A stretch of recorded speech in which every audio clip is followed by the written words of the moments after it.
Hi, I'm Robert Falconer, Bob. Um, I've been doing IFS primarily for quite a while now, but I'm just going to start in with my own story and how I got into this field of healing and stuff.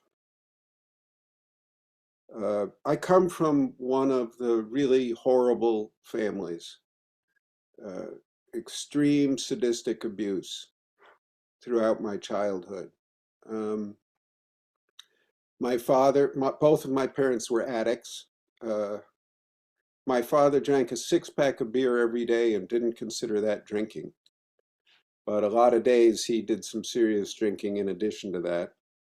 And amazingly, from the outside, the family looked okay. I mean, we went to church every Sunday, which is, he sadistically molested me and my brother and a lot of stuff he was into S&M, so it was really like torture kind of stuff. And he often had his quote friends, these other child molesters living in the house with the family, and they would also molest me and my brother. Mom was in mental institutions a few times when we were kids, and she was also an addict, and she also became a sexual abuser of me. I don't know about my brother. Um, my brother committed suicide when we were teenagers. He had started abusing me too. He was the older brother. My father was murdered when I was about 21. And by all odds, I should be dead like my brother, in prison, or living in a dumpster somewhere, barely alive. And I'm almost 75 now.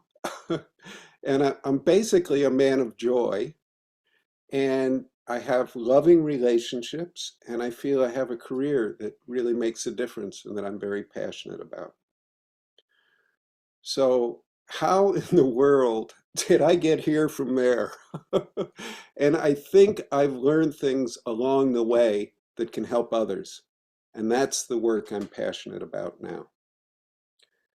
Um, I want to say right at the start here that I've gone through many, many, many, many kinds of therapy, a lot of them really destructive and no good.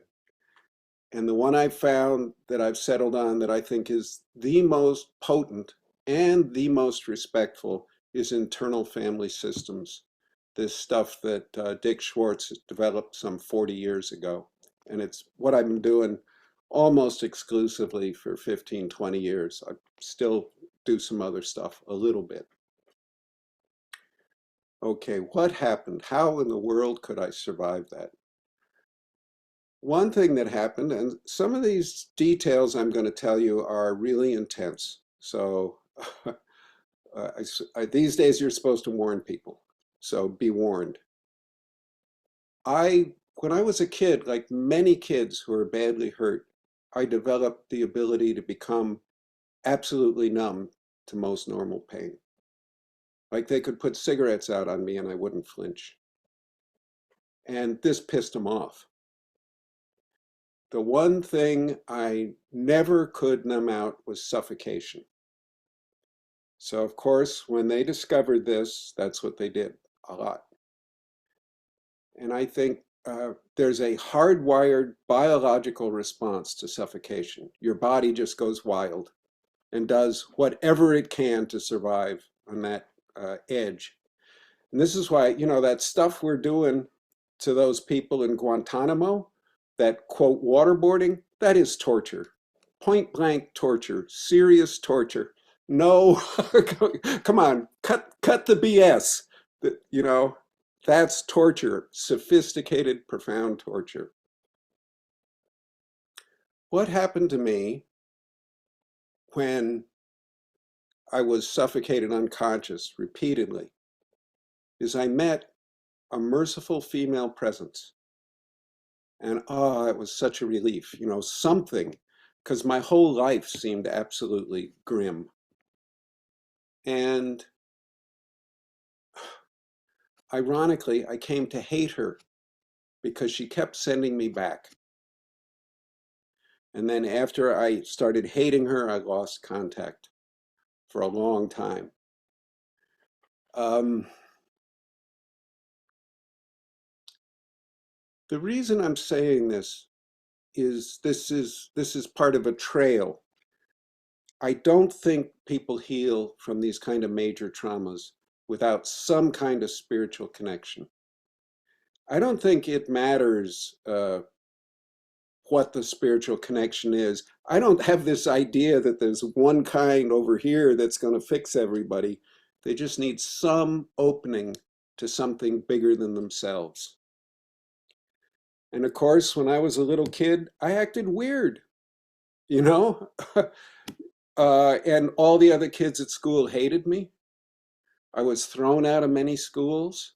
I was sort of big and strong and athletic, so I became a bully, much to my regret now. And at home I was hated. At school I was hated. The world was just closing in on me. And then some things happened that I think were other knockings of spirit on my door.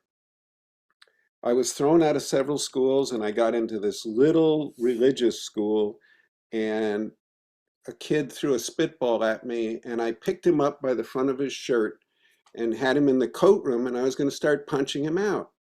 And for some reason, I put him down and I brushed off his coat. I've never hit anyone in anger since then. I don't know what happened in there. I would like to claim credit for this. I'm some wonderful being. I don't think that's true. I think some force bigger than me found a crack in my system it could get into me through. And from a lot of other points of view, that's a trivial event. A fight that didn't happen among two high school freshmen, but it changed the whole direction of my life. And my belief is spirit often comes in very hidden ways like this. Another thing that happened when I was a junior and senior in high school, I had a girlfriend, a wonderful Chinese girl named Ruth Chu. And we never actually had sex, but we cuddled a lot and, all that sort of teenage stuff. And she consistently treated me with kindness. And I kept wondering, when is she going to stick the knife in my back? I had never experienced that. Just simple human kindness. I'd never experienced that. And somehow, when we went off to college, we went in different directions, and somehow her kindness sort of cracked this concrete ball I'd been forming around myself. So a little light, a little air could get in and keep my spirit alive. And I think she was probably sent by spirit too.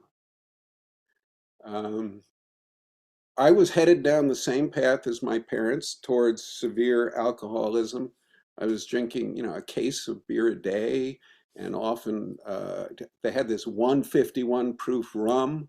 I used to buy big bottles of that and guzzle it. And when I got to college, I did a bunch of psychedelics, and that really helped. Somehow that derailed. I was like on a railway to hell, right down that alcoholism path. And somehow all the psychedelics sort of blew that railway apart, and I didn't go down that, and I quit doing alcohol, and which saved my life. And then as I got through college and I knew I needed healing, desperately needed healing. And I started going to one kind of therapy after another. Um, I was working at the time in construction, and I continued to do that for a long time, and did the healing and got my master's degree in psychology, sort of nights and weekends. And I think actually that construction work was really good for me, because I got one foot in this world where you build walls and bend nails, and another foot in this world, which can be sort of, I shouldn't say this, a little airy fairy sometimes, a little. So it balances me. Um, there are many kinds of therapy that involve this recognition of parts. We are not one unified being. We're, we're much more like a football team or a baseball team than a wrestler or a tennis player. And there's lots of complicated reasons why this has to be the case. I'll just mention one. If any of you there are sort of math nerds, there's this relatively recently developed branch of math called complex systems theory or nonlinear dynamics. And it shows that for any system that's sufficiently complex, it has to have this kind of organization where there are sparsely encapsulated subroutines that are sparsely interconnected. It's like in a computer, if it just had one central processing unit, it would be really stupid. It wouldn't be able to do the easiest thing. It has to have all these subroutines. We're like that too. And in us, all the subroutines are like people. They're fully developed. They have everything a whole person does. They have feelings, they have beliefs, all this stuff. So early on, in the dissociative work or work with the parts model, many of the people believed that these parts were the result of trauma. And that's because these were the clients they saw, the ones who were the most shattered. That's where it's really obvious, where you where you see this stuff whether you want to or not. But I think that was just an early error. Everyone's made like this. When people get really, really hurt, those parts get more extreme, more shattered, and less cooperation. So the model of healing in internal family systems and in my thinking is not we're going to mush this all together, put all these parts in a blender and come up with some kind of mush that's bland and doesn't require any chewing or anything like that. No, no. What we want, most people are walking around and what's going on inside of them is an internal civil war. There are all these different parts and they're shooting at each other and they're trying to kill each other off. I think most people's life energy is devoted to that, sadly, tragically. And one great example is almost any kind of addiction. There's a part who's in so much pain, it just wants to get high. And to hell with the consequences. This hurts, I'm getting out of here, I'm going to get high. And then there's other parts who are going, you jackass, you idiot, you messed us up. Look what you did yesterday. Our liver's going bad, all this. And they're going like this, wham, wham, wham. And they're doing everything they can to blow the other one out of the water completely. This is what most people's inside worlds look like. So we don't want to get rid of these parts. They're both good. They both have good intentions. What we want is to help them cooperate. So we can turn an internal civil war into an orchestra or a choir or a really good rock and roll band or something like that. So all this life energy that's been in this bam, bam, bam, bam can be freed up so the person can experience profound joy and have all this energy for the people around them and for themselves. Okay, so there are many models which have this basic parts work idea. There's one called ego state therapy that I studied a lot. There's a Gestalt therapy, which is very famous out here in California. I live near the Esalen Institute, which is where it was largely developed. And I've been there over 140 times.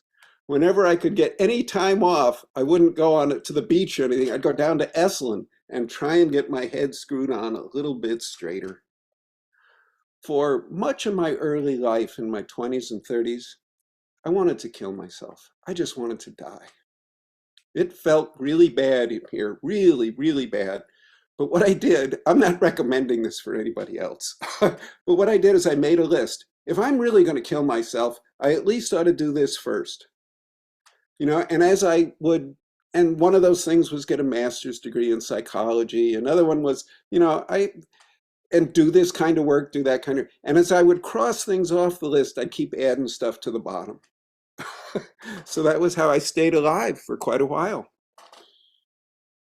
So Gestalt at Esalen, and that's a parts work model, very clearly, and very helpful. So was ego state therapy. There's several others, voice dialogue, psychosynthesis.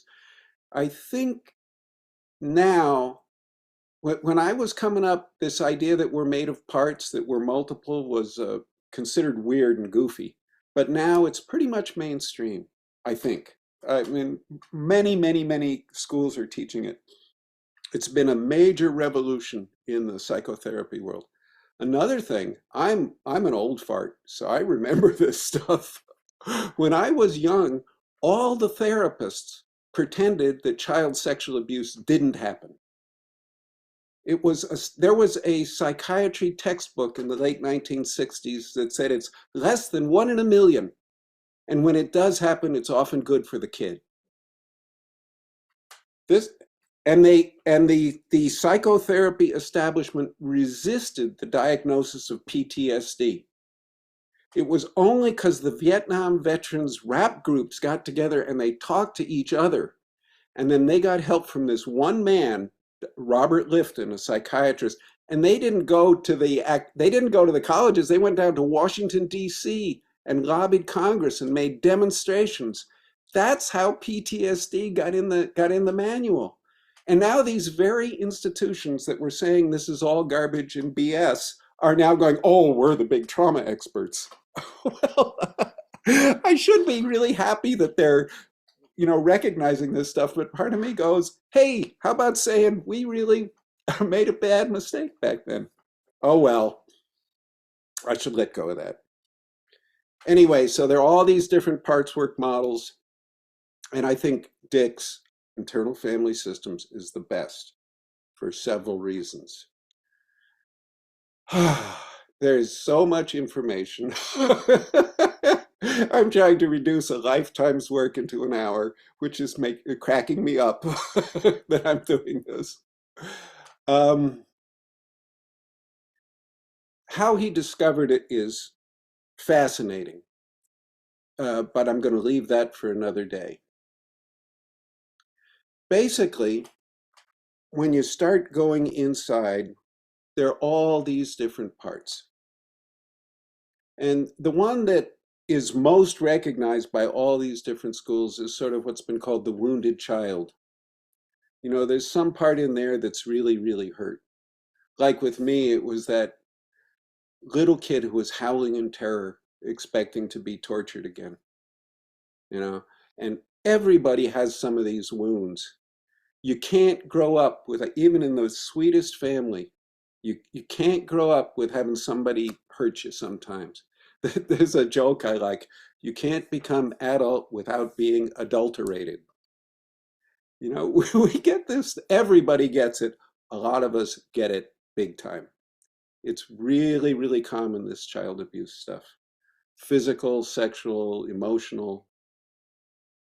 Okay, so there's this wounded child part, and many other therapies would rush to the wounded child and try and offer it some help.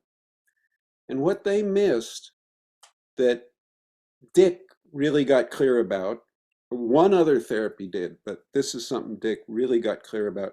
There are other parts in there who are busy protecting the system. They don't want you to go to that wounded child part. That's too much emotion. They're afraid that's going to blow the whole system apart. So in people's attempts to heal, they would rush with love and compassion toward these wounded kid parts. And then there'd be this backlash. Like the person would have a car wreck driving home from the therapy session. Or they'd go home and pick a huge fight with their husband and destroy their marriage. Or they'd all of a sudden have a fever of 103. All that kind of stuff would happen when people did this kind of work unskillfully. And then a lot of therapists would get really discouraged and go, this is garbage, we can't do this. Well, what Dick got really clear about is there's another whole class of parts in there he called protectors. And it's a delicate ecology in there. You don't just rush in and rip something out with a backhoe. You go in there with respect. And I said I think IFS is respectful and potent. And I think it is potent because it is so respectful of the person and the person's system. The protectors, even though it looks like they're causing a whole lot of trouble, are there for good reasons. A classic protector is the alcohol addict, the part that just wants to drink. And what it's doing usually you have to ask, there's no general rules. There's a motto I have when I'm working with people: don't think, just ask. You know, they're the experts on their system, not me. Not me. I'm just sort of out here in the bleachers cheering them on.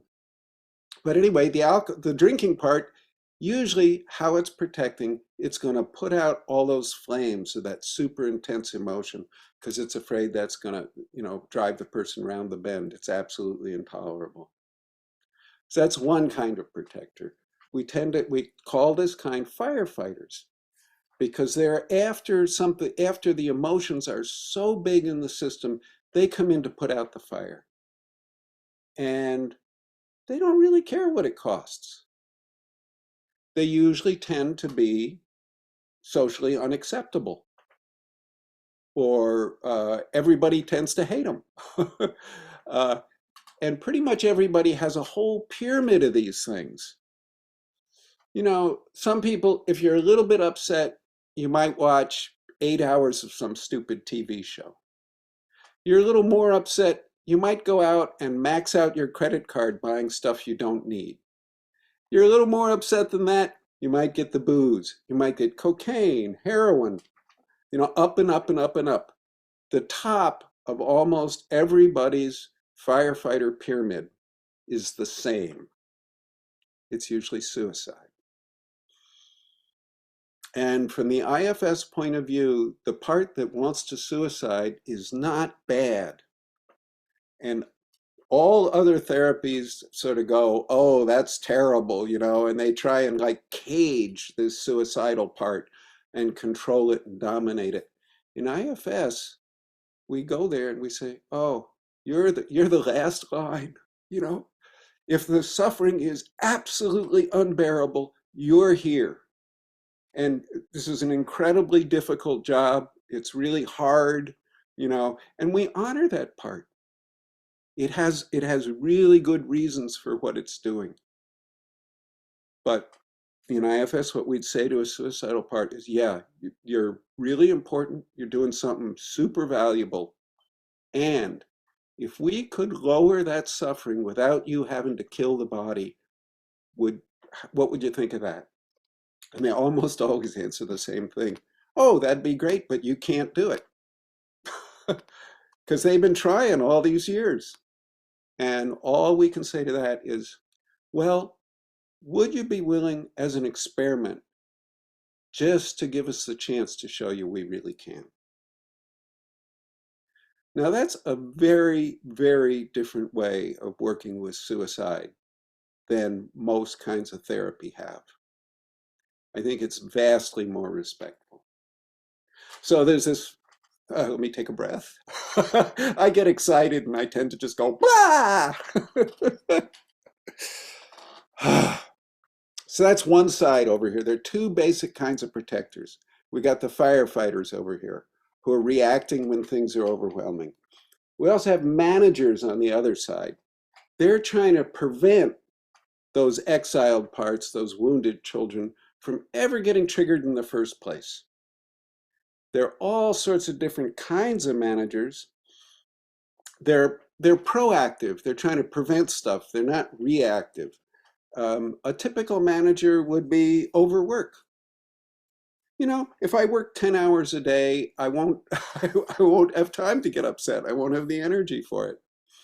Or perfectionism, another classic manager. If I'm perfect, Nobody can criticize me, and that little kid in there won't get triggered or upset. Internal critic. I have not yet met anyone who doesn't have an internal critical voice. I'm sort of hoping one day I will. Somebody will come along and go, nah, they're free of that, but not yet. So there are these parts working here, the managers, and there are these parts working here, the firefighters. They often hate each other, right? This is often part of the internal civil war. They don't realize they're very often protecting the very same exile that's down below. So in IFS, so you got protectors, come in two varieties, two flavors, managers, firefighters, and then you got the exiles, the parts who are really hurt, who are carrying these burdens of the extreme feelings, beliefs, and energies they took on back then when they were hurt. That's basically the system, except this next part is what Dick calls the greatest discovery of IFS. And he discovered this in clients. It wasn't an idea he came up with. He didn't like it when he discovered this because it doesn't fit anywhere. But in working with clients, very often there'd be some sort of part that seemed wise and curious and calm. And he'd say, "Who's that?" And they'd say, "Oh, it's not a part. That's myself." So he just started calling this self with a capital S. And he realized that everybody seems to have one. And Dick likes alliteration, so he characterized it with 8 C's. And I always forget one or two. The most important C is curious. It's always curious. It's compassionate. It's creative. It's calm. It's connected. It's clear. Yeah, and it's just like this, and it can't be damaged. Now, how much of the day do you walk around feeling those things? Yeah, nobody lives like that I've met yet. Nobody. Most of the time, we're hijacked by one of those 3 other parts. Our manager, our firefighter, or one of these exiles, and they're driving the bus. And they're little kids. And it's not a great idea to have little kids driving the bus. This is going to be trouble somewhere. So the thing about this self, Dick said, it can't be damaged. It can't even be dirtied. It's like your life might be this incredible storm where there's mudslides, your house falls down the hill, trees are blown over, all this, everything's destroyed. But when the storm ends and the clouds part, the sun is there. It's undirtied, it's undamaged, nothing bad happened to it. That's self, that's sun, and we all have that. Now, this was super important to me, and most of my career as a therapist, I worked with guys with histories like mine, guys and women. We were told, you're damaged goods, you're broken, expect a small life, do a lot of meds, and sort of limp along. Now Dick comes along and says, no, who you really are is not even dirtied. It's absolutely pure and radiant. And that's who you really are. The rest of this stuff is, weather. That makes such a difference to me. I think you can still hear it in my voice. And many of the people I work with. That usually the first response is bullshit. Which is very understandable. That's an absolute 180-degree turn from what most therapists are taught. And I've come to believe it's absolutely true. Okay, so we have this self. and then these different kinds of parts, protectors and exiles. The way to healing in the IFS model, traditional therapy, they sort of thought, well, there are a lot of different theories, but basically the healing occurred somewhere between the therapist and the client. And there's this therapeutic relationship that sort of has to compensate for all the garbage that happened when you were a kid. And you built this up over decades, and you might sort of smooth things out. In IFS, I mean, this is important, the relationship between a therapist and a client, but what's really important, where the healing really happens, is the relationship between a person's self and their parts. It's inside the person. The person is the healer. The person has the wisdom and the depth. It's in their bones, in their blood. And it's my job to help them access their ancient wisdom and to get the hell out of the way with my theories and my fancy words and all that crap. Move that aside. They have it. It's in there. That radiant sun is undamaged in each human. And I've met some humans who've done terrible, terrible things. I just want to tell you one story, because one of the things in IFS, one of the sayings is all parts are welcome. Like we want to welcome the drinking part, and we want to welcome the anal critic, and all these really hurt exiles. That sounds real easy, doesn't it? Super simple. Oh, I got that. No, that even though it's only 4 words, all parts are welcome is incredibly difficult. As you might imagine, I hated sex offenders. I wanted to go out there and kill them, at least. And to be able to welcome the parts of someone who could sexually abuse a child took me almost a decade of working with sex offenders. Now I can do that. And I can work with them. I can see the luminous sun in that person despite what they did. But that took me 10 years. So all parts are welcome. You might, oh, that's easy. Got it. No, no. And then I ran into a guy who has tested my all parts are welcome even more than that. He had been horribly sexually abused. And then instead of abusing other humans, he became a hunter. And he started killing a lot of animals. And then he started torturing them to death. And then he started having sex with them while he was torturing them to death. Now, most of my life, I liked animals better than people. This guy I really had to work to stay with this guy. And not many people know this, but when a rabbit is in extreme pain, it makes a sound like a crying baby.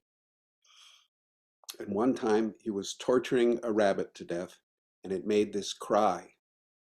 And something happened in him, and he never hurt another animal. When I met him, it was like 20 years after that, and he still had all his guns in his closet, and it was like right there, but he hadn't hurt another animal. And this man hated himself more than any individual I have ever met. He just loathed himself. I'm amazed he hadn't killed himself in all this time. And I'm asking him, can you go inside? Can you find this self? And, I'm garbage, basically, was his belief. Nothing, I'll never be okay. I've done this horrible thing. And I say, well, look inside, who's in there? And he says, oh, I see a rabbit. And, he's freaking out. But the rabbit comes up to him, and in his mind's eye, he hears the rabbit say to him, George, you are a good man. You are a good man. And he started weeping, and I started weeping. But that sun, that self, cannot be killed in us. I don't care what you've done. or what's been done to you. It's still there. It still can be reached.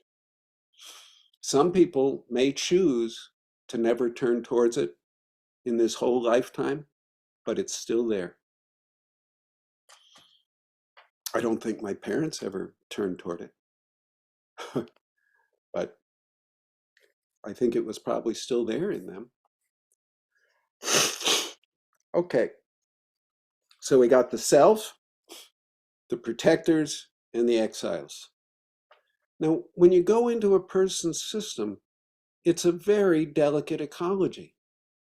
We don't want to go in there like a bull in a china shop, or like, somebody with a bulldozer. I know what's right. I'm going to go straighten this stuff out. No. So we start with the protectors and we go to them respectfully and we ask their permission. Hey, you've kept this person alive all these years. You've done great work. We really respect that. You deserve a victory parade.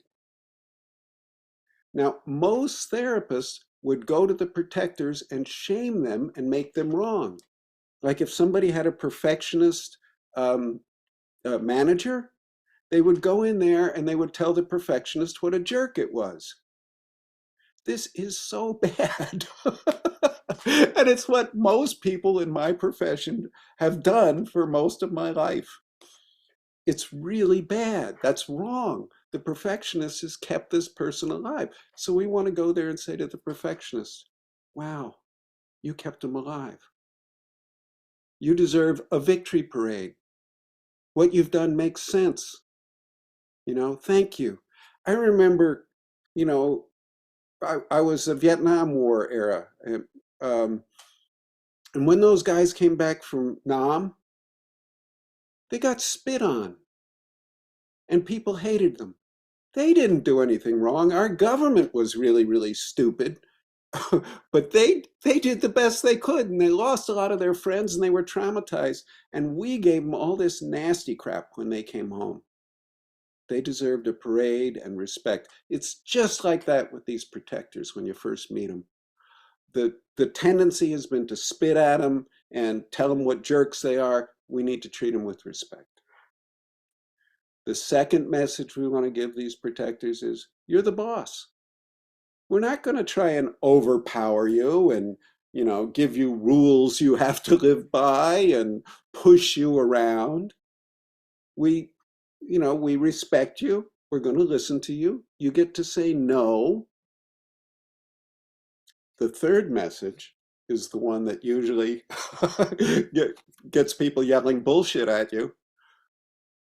If you protectors are willing, we can go into the system and go to those really tender and vulnerable parts, get them out of where they're stuck, and help them heal so that you protectors won't have to do what you've been doing anymore. We can do that. Now, usually protectors will yell something obscene at this moment.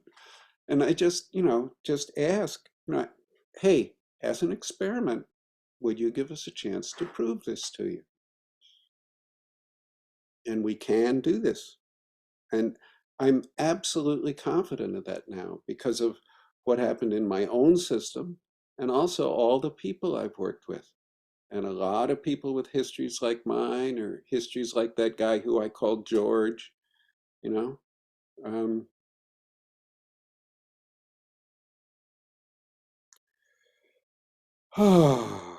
Okay. So once we have permission from the protectors, we go to the exile, the part who's carrying all the pain. Usually they're stuck someplace back in the past. For me, I was stuck in these scenes when my father was raping me and beating me and then we go back there and the first phase of this is usually the hardest.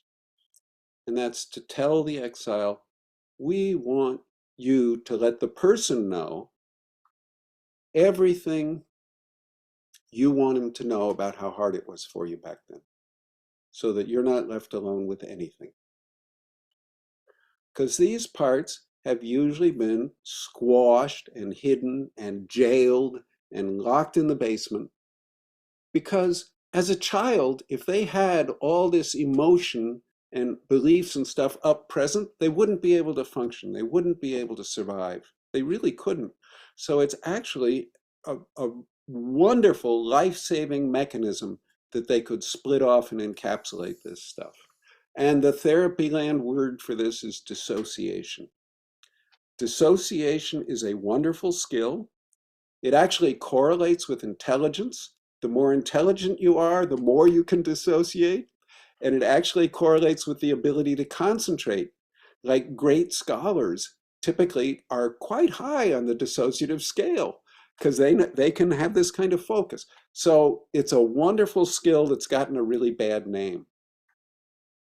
Um, so we go in there and we say the first step here is to get the person to witness you completely so that you feel they really understand how bad it was for you back then. Now, this is not catharsis. Many other schools of therapy thought that if you just go back there and let all this emotion loose, it's like, something under pressure. You let all the pressure off and everything's fine. In catharsis models, what tend to happen is that would feel good. It does feel good if you do that right away, but they tend to need to do it over and over and over again. There was this stuff called primal scream that I was into for a while. And you would go there and you would just scream at the top of your lungs for a long time until you were exhausted, and it felt great. But then you'd need to do it every day. There were people who were doing, quote, primals every morning before they went to work. That doesn't really work long term. So IFS is witnessing, not catharsis. And, we could talk for half a day about the difference between these things. I'm rushing past a lot of stuff. And it's what the part wants. It's as much as the part wants to show, no more, no less. The person who has to get this is the client, not the therapist. I tell the client, you don't even have to tell me any of this if there's a lot of shame around it. What's important is that you get it and that the part knows that you get it. See, that's this idea of the healing is within the client. It's not between the client and the therapist. That the locus of healing is within the client. They have the wisdom deep in their bones and their blood to do the healing. So that gives them this privacy, because a lot of this stuff has tremendous amounts of shame involved. So it avoids that whole problem of having to say that kind of stuff to the therapist. Okay, in healing the exiles, that's the first step, witnessing. Then, okay, fully witnessed. Then the next idea is retrieval. If you're ready, exile part, we can bring you away from there where you've been stuck in the past in that scene to someplace safe and comfortable, where you can let go of all the burdens you had to take on back then. And then usually there's a negotiation as to where, and I have the person go back there and be with the part, and then the two of them together come to someplace safe and comfortable. And I usually say, oh, it can be with you in your present life. It can be with you. It can be out someplace in nature. That's a very common, or it can be someplace the two of you imagine together. Then they're there. The part is retrieved from where it was stuck in the past. And then the next part, this is the most sort of, well, the word often used is shamanic, but that word makes me a little uncomfortable. The parts took on energies, big extreme emotions, often really negative beliefs, like I must be garbage, I must deserve to have been treated like this, or nobody could ever love me. All sorts of beliefs like that get in there really, really deep, and other energies get in there. So we just tell the part, are you ready to let go of all of that? And sometimes they're not, and there's very detailed ways to negotiate this. There's no force. We don't want to push these parts. We want to respect them. That fundamental respect of all the parts of a person's system is actually what I think makes IFS really powerful. I mean, it seems sort of backward. Gentle is power, but I think that's really true. And then we say, okay, you want to let go of that? How we shouldn't just let this stuff out and leave it sloshing around. You want to maybe burn it up in a fire, or wash it away in water, or bury it in the earth, or have the wind take it, or light. One person I knew from Hawaii always threw this stuff in volcanoes. Anything you want, but we should put it somewhere. We should get it out of the person and the person's part and put it somewhere. And then we do that and we're really careful. Often this is a very somatic experience. Like they feel this stuff as gunky tar in their lower stomach, for example, and they get that out and they put it in a fire and it burns almost explosively and gives off black oily smoke. People see stuff like this and they feel it in their bodies. A lot of times, especially during this phase, but throughout the whole process, people's bodies will start moving in weird ways. I just encourage that. That's really great. Your body knows a lot. It's smarter than we are. Let your body and breath help. They are wise. They have the wisdom. This is a big relief actually to a therapist. You don't have to know so much in this model when you actually come to trust that the person, their body, their breath has the wisdom in them. At first, I can be sort of arrogant. It's one of my less wonderful qualities. And I really did not like giving up the expert role. I wanted to be this wise healer who was bringing these wonderful gifts to people. It was all crap. It got in their way. They're the healers. So now, and it's such a relief to give up that role, actually, because now I can just add. I had this one trainer, she was actually a Gestalt trainer, and she said her goal as a therapist was to be the village idiot so that the client could be the village wise man.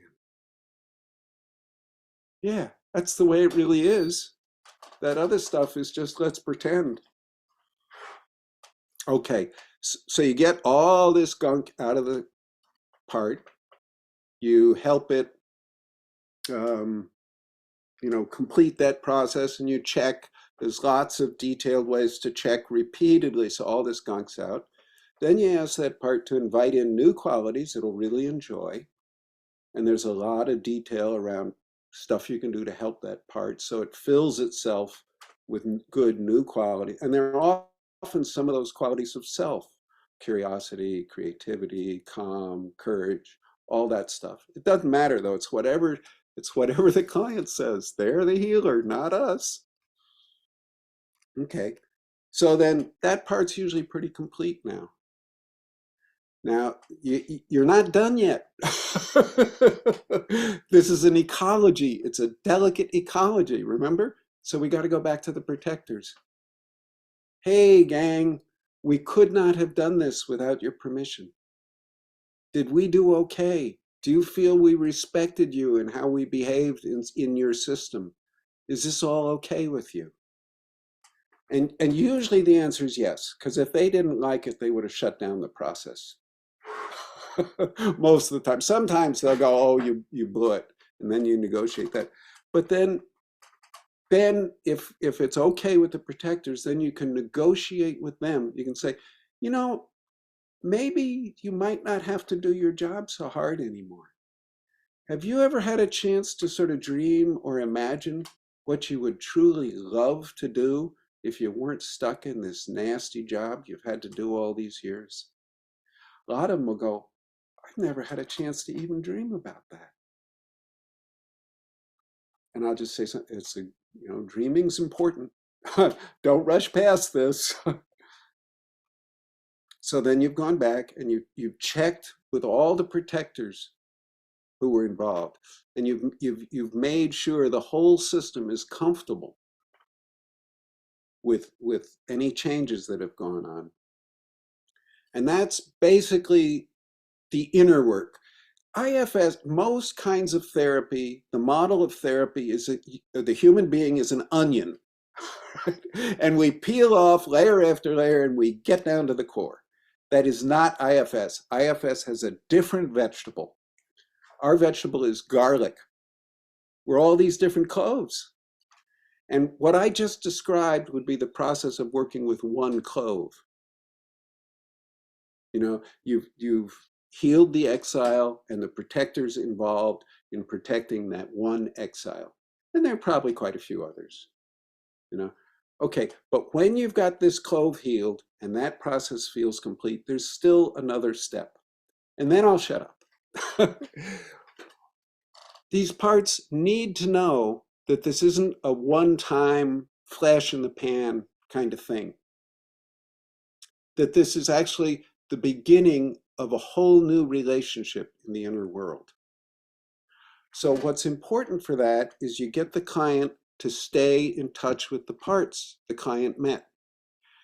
And there's a lot of evidence now, both neurological and just clinical, that what matters is regularity.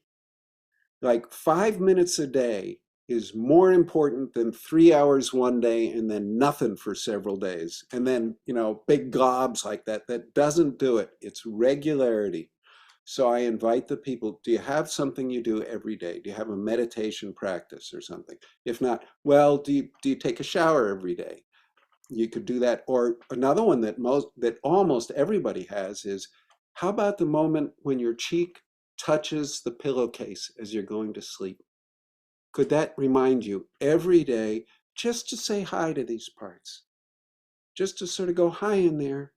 I remember you. Yeah, I want a new kind of relationship. Yeah, this is something new we're building together. This is so important because this is how this change becomes part of their life, becomes a generative change, like planting a tree that can take root.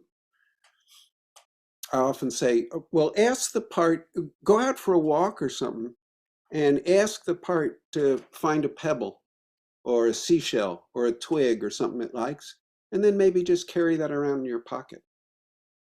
Or I had this one guy, he had these tattoos up his neck, and he was so powerful. The thing he did to stay in touch with his parts was he got the satin edge from a baby blanket and wrapped it between his fingers. And he told me if I ever told any of his friends, he'd kill me. But so you gotta talk with the person. They're the expert. They know what's going to work with them. Some people, the part who they retrieved or their protectors had a particular piece of jewelry it really liked. So they just wear that jewelry, something so that there's a regular, sustained meeting of the person and these parts.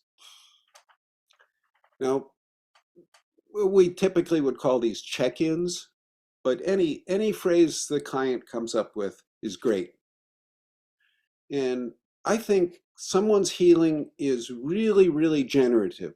It's taken off to a place where it's going to grow on its own. When they don't consider these check-ins like a chore, like washing the dishes, but it's something they really look forward to every day. And it's been that way for me for a long time. Yeah, I get immense pleasure out of meeting all those parts of me inside. Some days they're really pissed at me. They go, "Oh, Bob, you're such a jackass. How could you have done that yesterday?"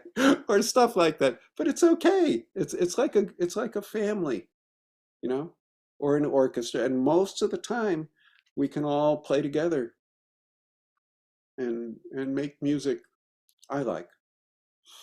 Anyway, I wouldn't say it's good music, but I like it. Okay. I think I'll stop there. That's a whole lot.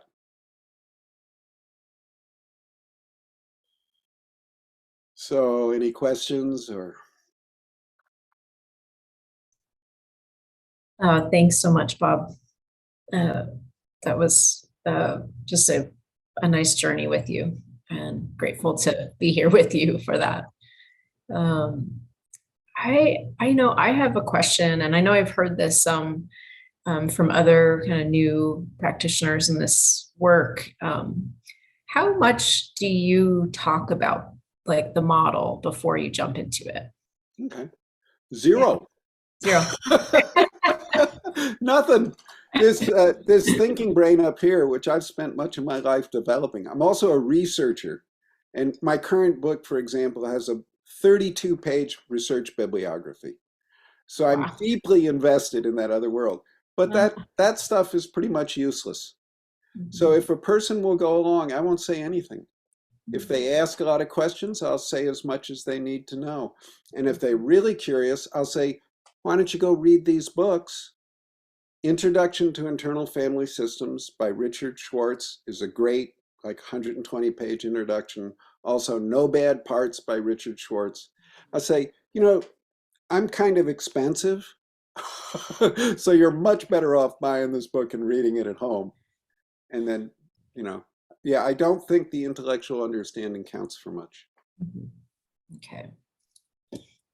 No, that's a big one. I'm trying to think, do you all, Jason, Gab, do you either of you have questions about this? I think the methodology sometimes is where people can get a little tripped up on, just how to weave that in, how to continue to maintain, a level of containment, and also just that relationship between the therapist and the client as you're working into the method.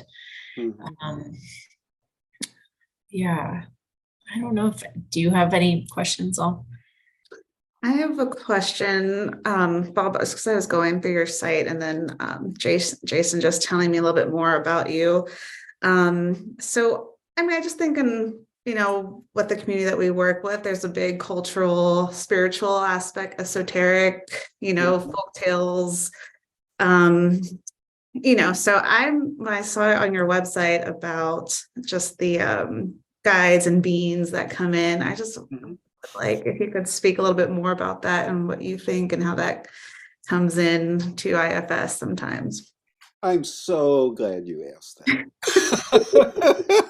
It's actually what I'm most fascinated about now, and it's what my new book is about.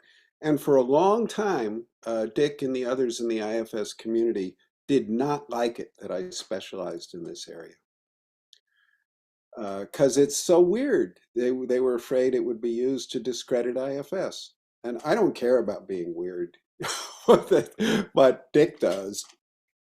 Um, as we go into people's systems like this and we discover the self and the protectors and the exiles, sometimes, actually very often, we discover stuff in there that is not part of the person's system at all. Some of the things we discover in there are incredibly damaging to the person. Some of them are incredibly positive and change people's lives. Now, in trying to understand this, I've studied possession all over the world because this really is basically the same kind of stuff as spirit possession. And what I think we could say that is pretty much incontrovertible, there's some basic biopsychological process or dynamic that humans have encountered in pretty much every culture on the planet and every era of history we have records of that can be really, really good for people or really, really damaging. And the metaphor most commonly used to describe it is spirit possession. And it's worthy of study. It's one of the most widely spread beliefs and practices in the world. And even in the West, which is, about the most anti-spiritual culture ever, something like 50% of the general population of America still believe in spirit possession. In the academic worlds, where people know everything, they don't believe in it. But most people still do. In IFS, we've discovered ways of working with both of these phenomena. And many, many IFS therapists do not. We call the negative ones unattached burdens, which is not my favorite name, but it's what I'll use. There seem to be two basic rules about them. First one is, when you're not afraid of them, they lose all power in your system. And sort of going along with that, they're really good at scaring you. I mean, that's like their lifeblood, so they know how to scare you. But when you can work with, self is never scared, right? When you work with all the parts who are scared of these things, then we can get them out of the person's system. There's a lot more to this. I mean, the book I've just written on this is 450 pages, and I left a lot out. But we can get them out. It doesn't have to be like the exorcism, these big fights and all this conflict.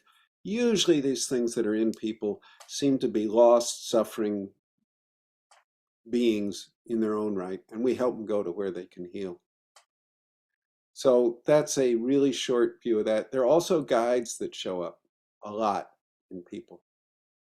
And these are energies that are not part of the person's system. They seem to be distinct from the self. And I don't try and figure this out. You know, part of me is so curious and wants to know all these intellectual answers. And I've come to really discipline that part of myself and go, that's not what I'm here for. What I'm here for is to help this person in front of me hopefully suffer a little less. So I try and put all that, what is this stuff, to the side. These guides seem to be something different from self. I'm not sure why or how. And they seem to bring great wisdom, peace, and all sorts of other wonderful qualities. So when these show up, there's ways to work with inviting them in. And there's also, I've been working on developing ways to tell the good guys, the guides from the unattached burdens.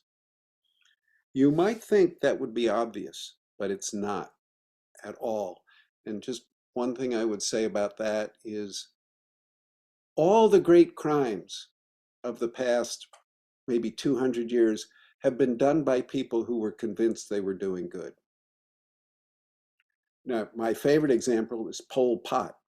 He was trained by the foremost French intellectual leftist people at the Sorbonne in Paris with all the latest ideas about how to turn society into utopia.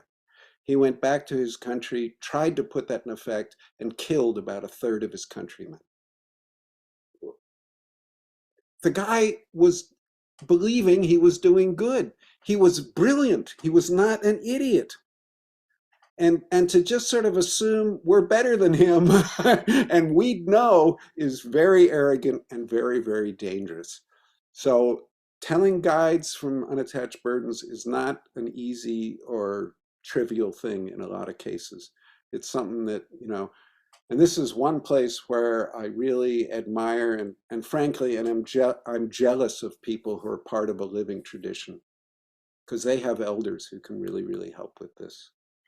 And in the modern Western world, we do not have trusted spiritual elders we can go to. And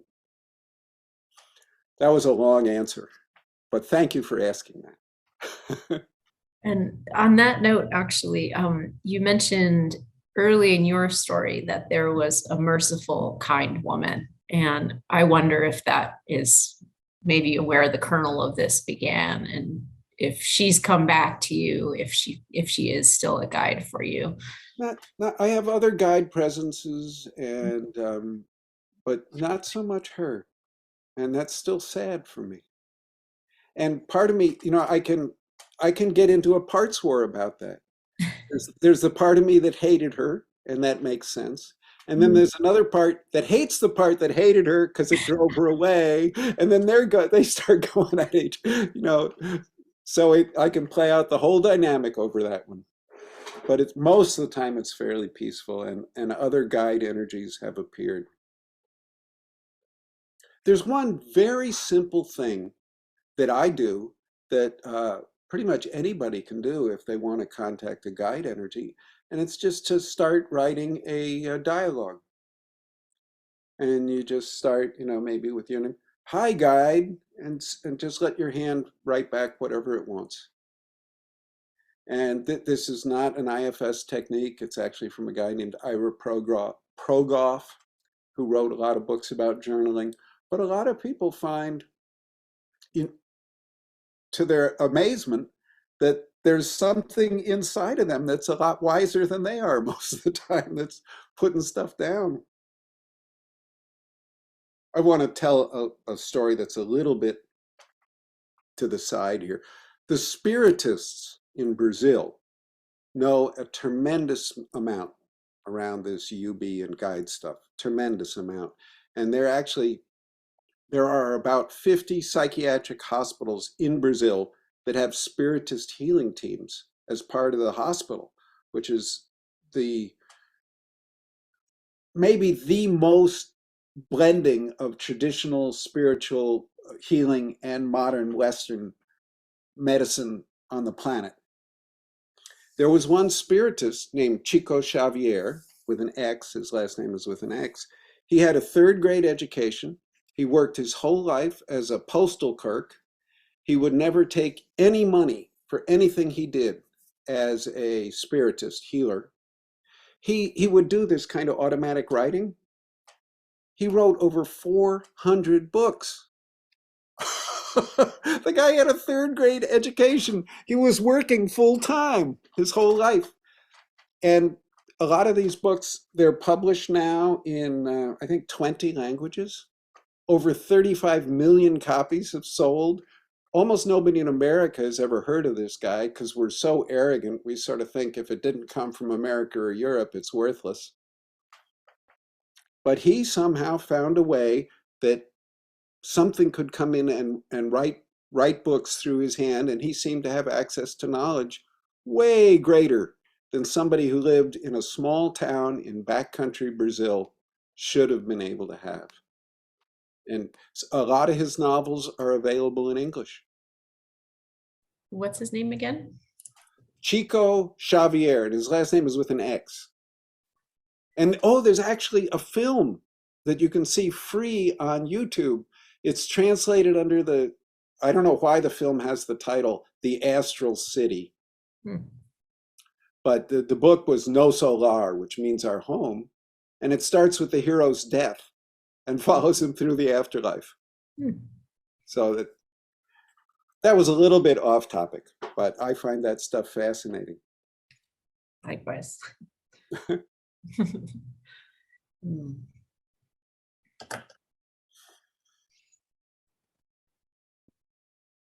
Maybe I'm jumping too far in kind of like thinking about this, but in the conversation, especially when you're talking about like a living tradition, and I know that, the therapeutic world is slowly catching up to the idea that we actually live in a body and that we need our bodies and that our bodies are actually things that are necessary. But there still is this massive divorce from the idea of nature, except for nature being separate, or the idea of animals, but animals being like separate, from the actual like living kind of ecosystem.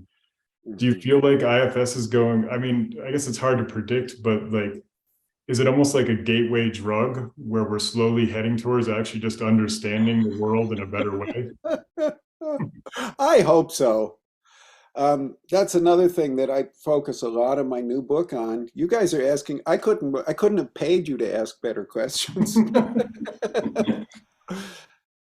Mind is multiple. That's the basic IFS idea. Mind is also porous.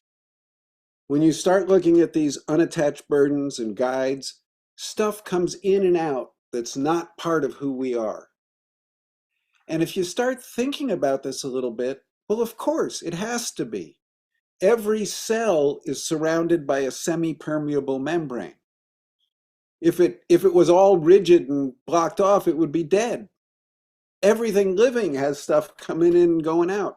Our minds are like that too. And there's a lot of evidence now that this belief that our minds are a citadel, to use this woman I really admire, Tanya Luhrmann, calls it the citadel theory of mind. that basic misconception we have in the West is incredibly damaging to us.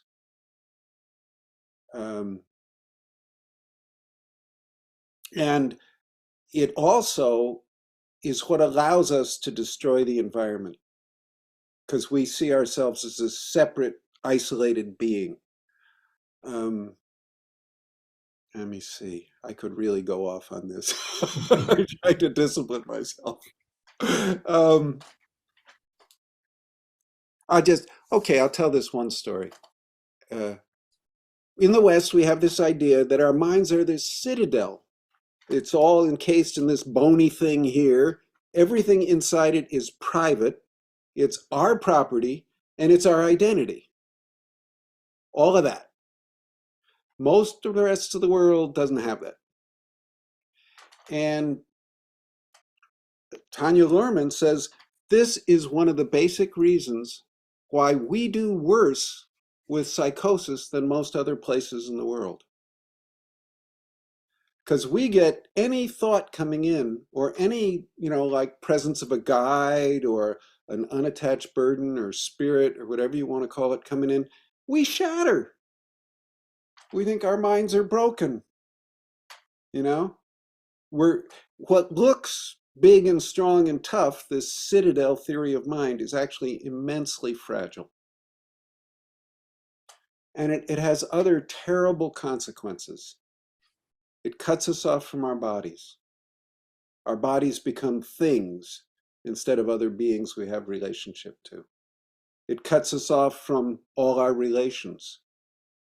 They're all things out there, and it's perfectly okay to, bulldoze them and, do all that stuff. And I think that basic citadel theory of mind, which seemed to originate about 500 years ago, there's lots of people who've traced the epidemic of mental illness we're in now back to about there. And, there's a lot of other people who've written about this, to this basic misconception of who we really are. We're porous beings. And stuff comes in and out all the time. And that's good. That's not pathology. That's good.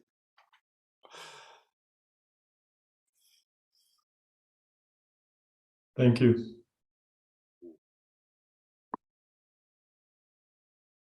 I could say one other thing about that. This woman, Tanya Luhrmann, is an anthropologist who studies psychosis and spirituality worldwide. She studied schizophrenia in San Mateo, California, Accra, Ghana, and Chennai, India. And we spend more than 100 times what any of those other places do. We get the worst results. And she traced this back to this citadel theory of mind, how that makes us so fragile. And she said in India, they tend to have a more sociocentric theory of mind, that the mind is part of a social network of humans. And so a voice starts coming into someone, and they say, oh, that's just like my aunt who used to nag me all the time. It doesn't shatter. It's unpleasant, but it's not like a disaster.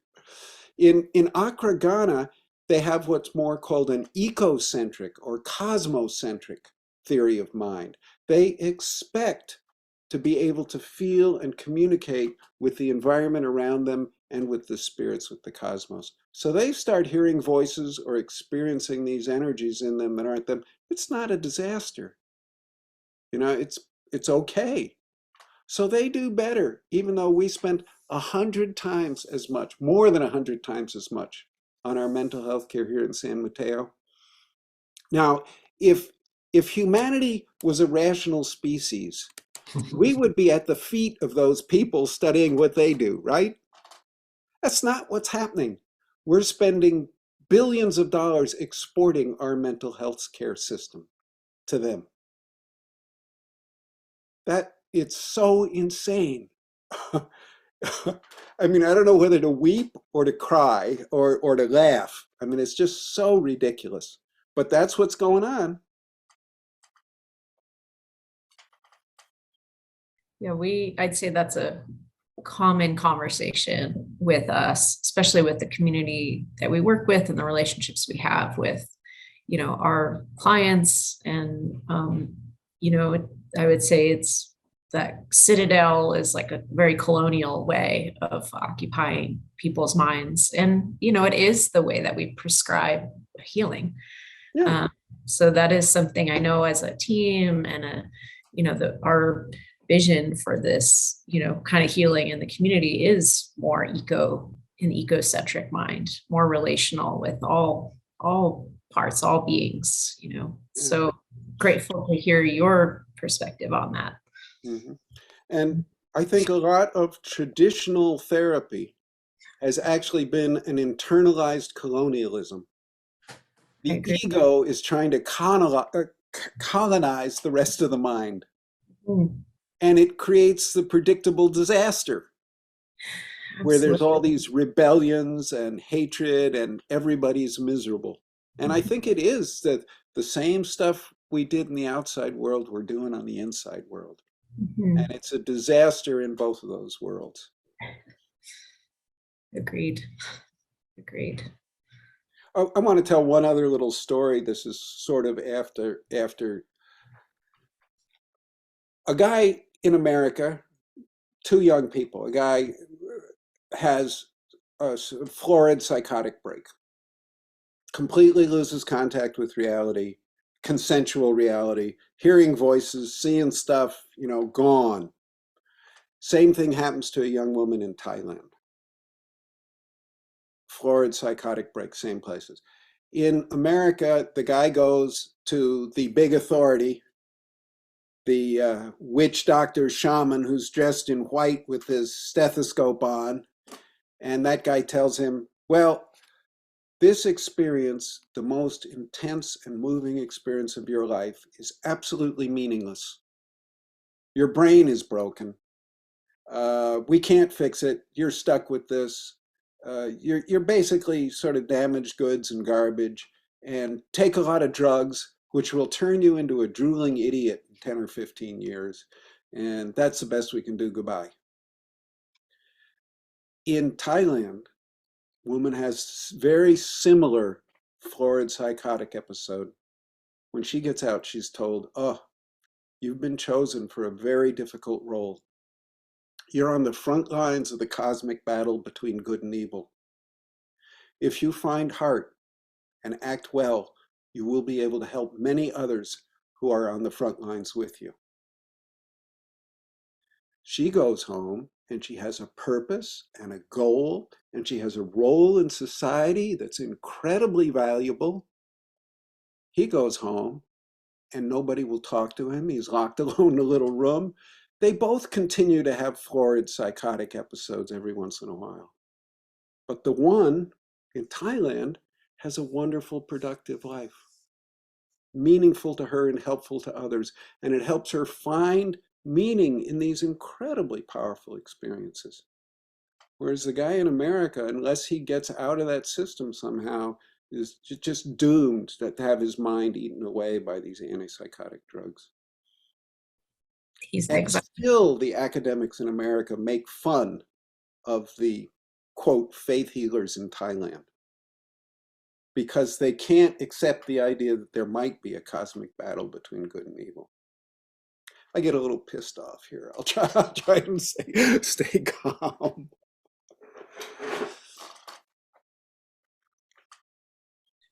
Yeah, it goes to show how much as there's this saying like as above so below, and so this person in our white coat shaman society that says you're broken, they are the exile, so as outward as inward. So Yep. you see the pain and suffering that person then holds, the burden that person then holds in our society as the external exile. So powerful. Thank you for sharing that. That's mhm. And my wife's Korean, and they have an incredible shamanic tradition that's not well known. It's almost all led by women. And the mudang, they're called mudang. And the male mudang, when they're in ceremony, they dress as women and have makeup. So even though there are a few men, it's still overwhelmingly female. It was illegal for like 500 years, and it persisted anyway, which to me is always a sign that there must be something incredibly valuable here. Why would people risk their lives if this was just nonsense, you know? Anyway, so we're working a lot to present IFS in Korea, and it seems to fit well with their worldview. I've also taught in Pakistan and China and Mexico and Spain and various countries in Europe. And I really want to bring this model to other cultures. And a lot of it's because I think it will help people, but some of it's greedy. I think the feedback from other cultures can get into us through IFS in ways that will help the healing of the planet. And I know some people say, oh, Bob, that's cultural appropriation. Well, I don't want to steal anything from anybody, but my God, we need to learn from the other cultures because we're making a mess. So.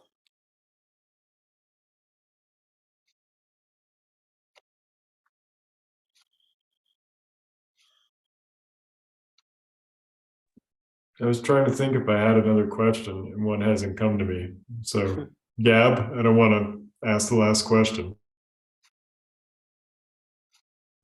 Go for it, Jason. Well, now I have to think of a question. Um, yeah, well, I mean, even before that, just thank you for taking the time to like be with us and to share this information in a way that you know, I'm guessing you might have to, but like people could totally present and not have to have they could just say, here's IFS, here's how it works, here's how the model works. And so, but thank you for delivering it in a way that is just so, I think, powerful, like even over Zoom, like you know, it wasn't like you were following a slideshow or a presentation. It's like, here's this next slide on this piece, like, which I think is just so valuable, you know, especially at this point at where we're at in history. It's like actually talking about what's occurring below the surface and everything. Yeah. I never use that PowerPoint stuff.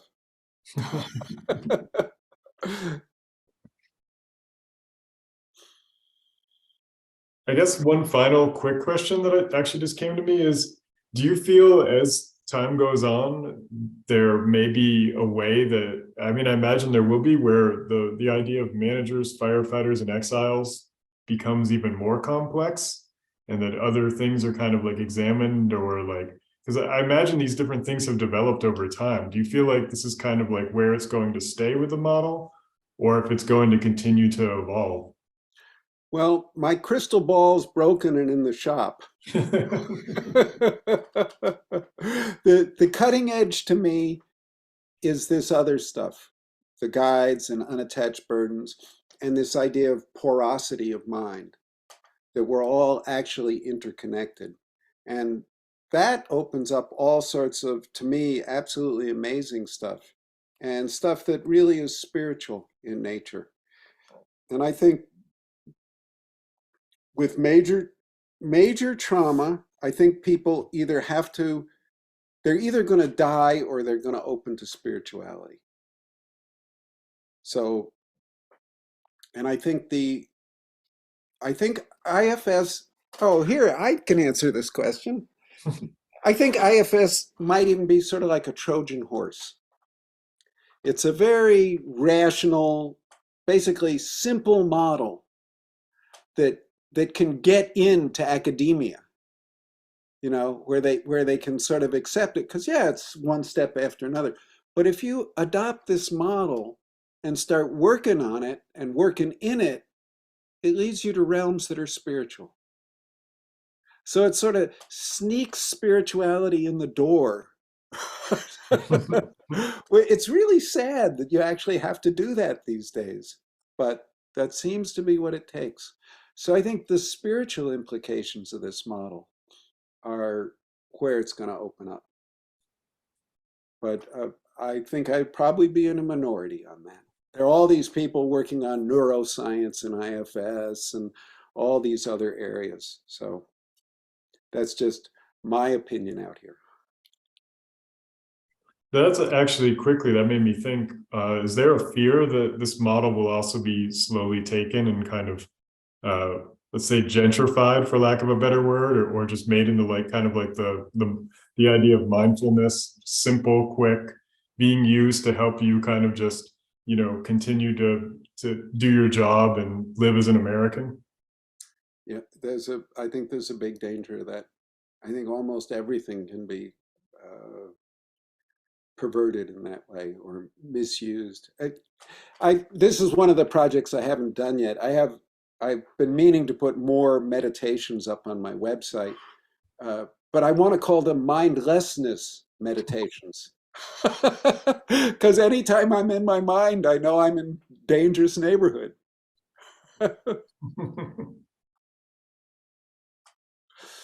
And oh yeah, I should remember, if people want to know more about me or stuff, I have a website, robertfalconer.us, and I even have a YouTube channel, which this wonderful person who's helping me has put up. I've never looked at my own YouTube channel, but it's there. So.